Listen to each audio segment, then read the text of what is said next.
Šiandieną esame Žemaitijoje, Mažeikių rajone. Šiais metais meteorologinės sąlygos derliaus nuėmimo metu buvo geros. Tai leido ūkininkams be didelių iššūkių nuimti derlių ir laiku pradėti sėjos darbus. Remiantis meteorologinės stotelės duomenimis, Mažeikių rajone, Kapėnų kaime, Liepos paskutinę dekadą sulaukėme virš 100 mm kritulių, kurių didžioji dalis iškrito Liepos 27 dieną. Rugpjūčio pirmoje dekadoje iškrito viso labo tik apie 7 mm, trečioje apie 15. Nors Liepos mėnesį iškrito didžiulis kritulių kiekis, tačiau antroje rugpjūčio pusėje ir rugsėjo mėnesiais buvo juntamas didelis drėgmės stygius.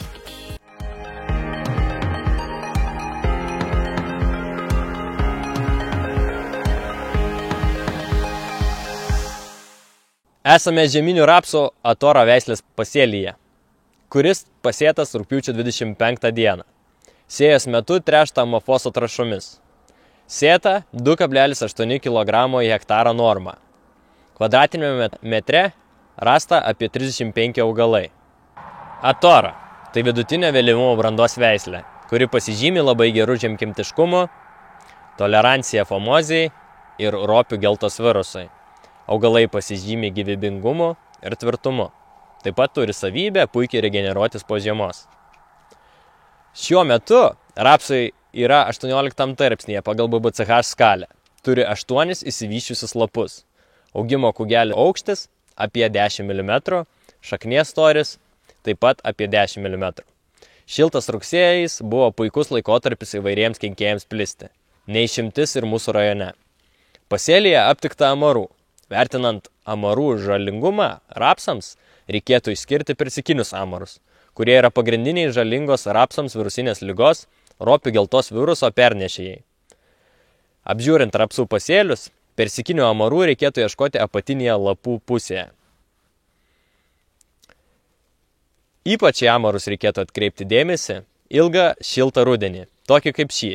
Dėl ilgesnio užsikrėtimo laikotarpio tikėtini didesni derliaus nuostoliai. Taip pat aptikta kopūstinės kandės lervos ir jų vikšrų pažeidimai. Vikšrai išėda lapo minkštimą, palikdami tik viršutinę epidermį. Išdžiūvęs epidermis ištrupa ir lieka skylės. Šie vabzdžiai pavojingi masiškai išplitus. Atšalus orams lervos nukrenta į dirvą. Rasta kopūstinio šakninio paslėptastraublio pažeistų augalų. Pažeidimai tipiški šios rūšies paslėptastraubliui. Prie šaknies kaklelio matomas apvalios išaugos.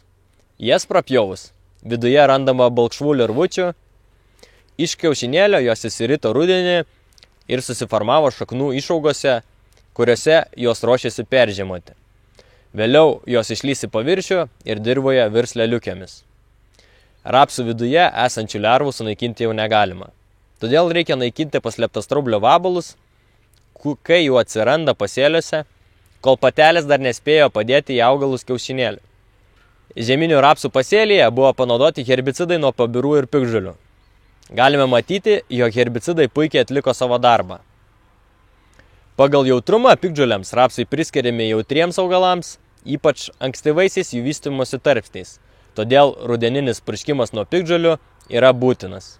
Taip pat pasėlyje rugsėjo 25 dieną buvo panaudotas fungicidas nuo grybinių ligų ir naudojamas kaip augimo reguliatorius Artina.